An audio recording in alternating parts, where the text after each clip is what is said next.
Untuk meringankan beban masyarakat yang terdampak, pemerintah mengalokasikan tambahan anggaran perlindungan sosial Rp55,21 triliun.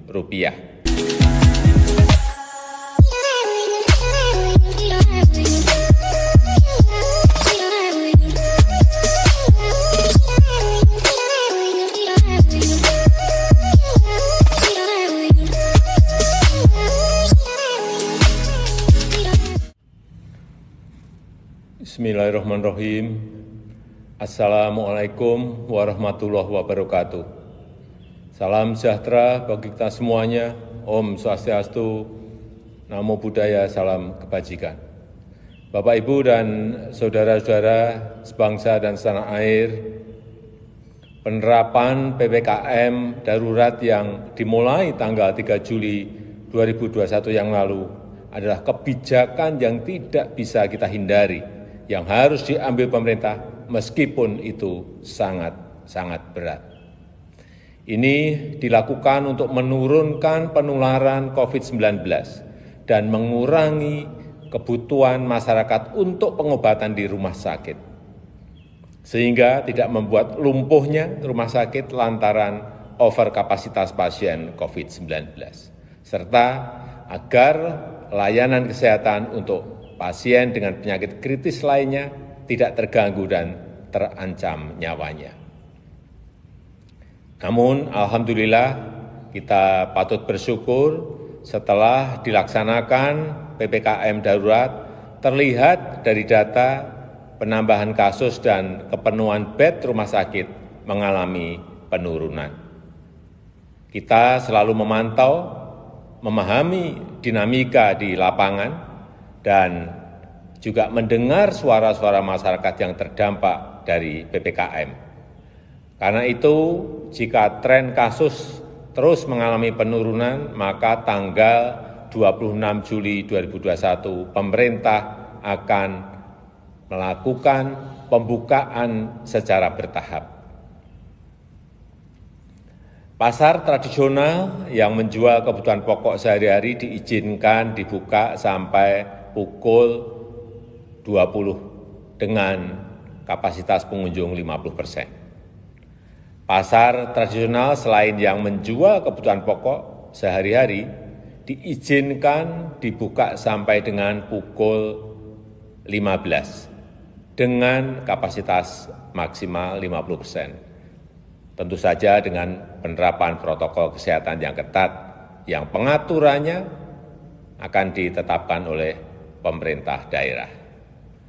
Pedagang kaki lima, toko kelontong, agen atau outlet, voucher, pangkas rambut, laundry, pedagang asongan, bengkel kecil, cucian kendaraan, dan usaha kecil lainnya yang sejenis diizinkan buka dengan protokol kesehatan ketat sampai dengan pukul 21 yang pengaturannya teknisnya akan diatur oleh pemerintah daerah.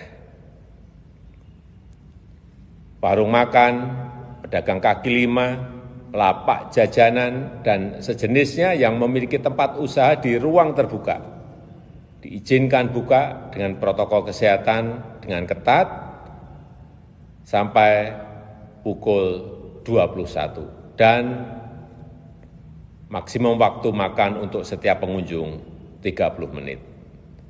Sedangkan kegiatan yang lain pada sektor esensial dan kritikal, baik di pemerintahan maupun swasta, serta terkait dengan protokol perjalanan akan dijelaskan secara terpisah.